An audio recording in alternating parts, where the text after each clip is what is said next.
Baiklah teman-teman, pada saat ini saya akan mencoba menjelaskan contoh soal yang berkaitan dengan perilaku jangka panjang rantai Markov.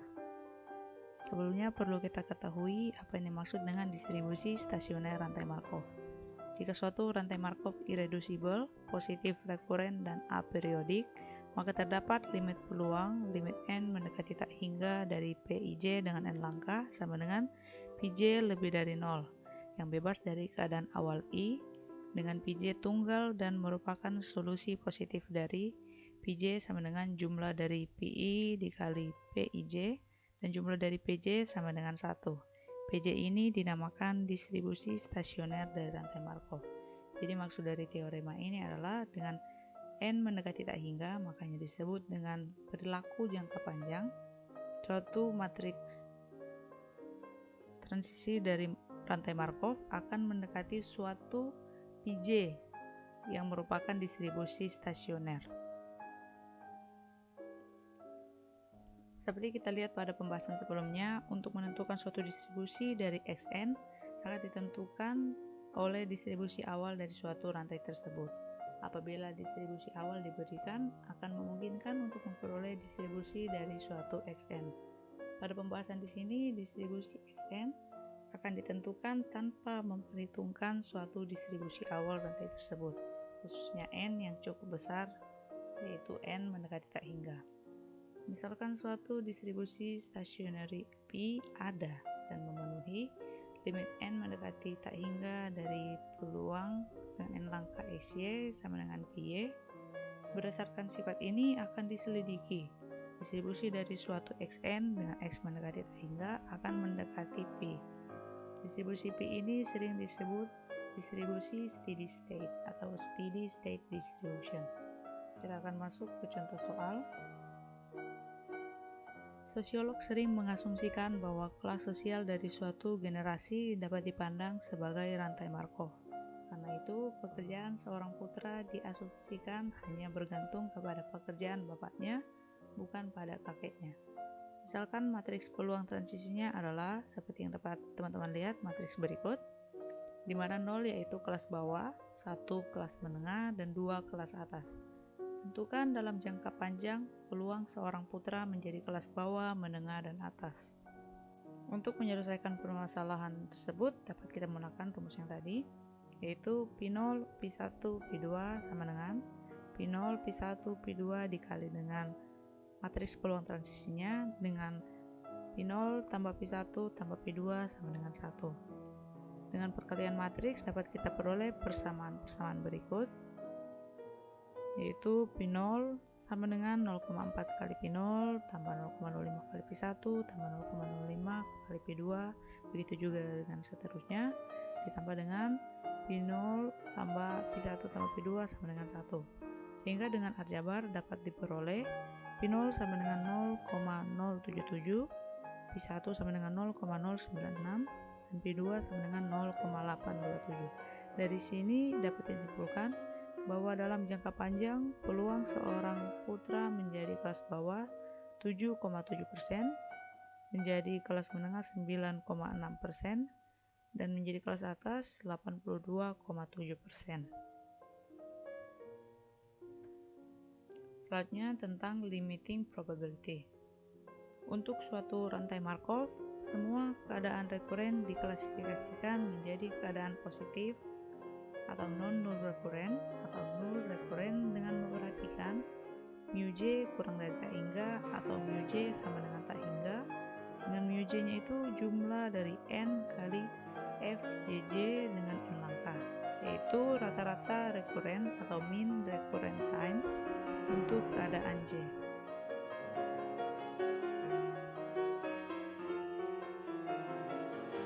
Jika keadaan j rekuren, maka Pj kembali ke J dengan n langkah dikali dengan periode J mendekati periode J per μJ untuk n mendekati tak hingga.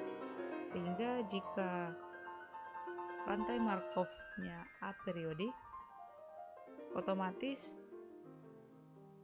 periodenya itu sama dengan 1, sehingga PJJ dengan n langkah mendekati 1 per μJ untuk n mendekati tak hingga. Kita interpretasikan bahwa jika μj sama dengan tak hingga, maka 1/mu j sama dengan 0, yang artinya keadaan J nul rekuren. Akibatnya, jika keadaan J transien, maka peluang J dengan N langkah mendekati 0 untuk N mendekati tak hingga. Berikut adalah contoh soal terkait dengan keputusan berurut. Sebuah toko menjual kamera dan mengambilnya dari seorang distributor pada tiap hari Minggu. Andaikan DI menunjukkan demand pada minggu ke-1 dan diasumsikan masing-masing berdistribusi Poisson dengan lambda sama dengan 1. Toko tersebut menggunakan sistem inventory, yaitu jika pada minggu tertentu jumlah kamera kurang dari 1, maka toko tersebut mengorder 3 kamera dari distributor pada akhir minggu tersebut. Jika S lebih dari sama dengan 1, maka tidak ada pengorderan. Misalkan X0 yaitu jumlah kamera mula-mula, yaitu 3. X1 jumlah kamera pada minggu pertama, X2 jumlah kamera pada minggu kedua, dan berikut seterusnya. Selanjutnya dapat dihitung peluang 00 sama dengan peluang Xn tambah 1 sama dengan 0 bersyarat Xn sama dengan 0 sama dengan peluang demand-nya lebih dari 3. Supaya teman-teman tidak bingung, maksudnya adalah jika pada minggu tertentu stok kamera yang ada pada toko itu 0, maka dari soal dapat kita tahu bahwa akan dipesan 3 kamera dari distributor. Sehingga peluang minggu berikutnya, yaitu Xn tambah 1, ada 0 kamera, berarti lebih dari 3 demand yang diminta pada toko tersebut. Makanya bentuk dari peluangnya dapat berbentuk seperti ini. Begitu juga dengan peluang 01, yaitu pada minggu sekarang ada 0 stok kamera. Bagaimana dengan peluang minggu depan akan tersisa 1 stok kamera, sehingga dapat diartikan bahwa ada 2 permintaan kamera. Begitu juga dengan 02, begitu juga dengan P03 dan seterusnya. Karena dikatakan pada soal tersebut berdistribusi Poisson, maka dapat diperoleh nilai-nilai peluangnya sebagai berikut.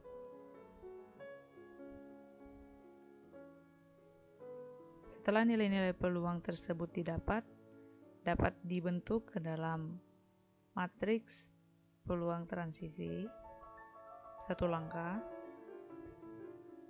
yaitu dalam bentuk berikut 0,08, 0,184 sampai seterusnya. Untuk kasus yang ada 0 ini dapat kita tahu bahwa dari soal dikatakan bahwa jika stok kamera yang ada pada toko tersebut lebih dari sama dengan 1, maka tidak ada pengorderan. Makanya jika minggu ini ada 1 kamera, tidak mungkin minggu depan ada 2 kamera ataupun 3 kamera. Begitu juga dengan 2 kamera pada minggu ini tidak mungkin jadi 3 kamera pada minggu depan.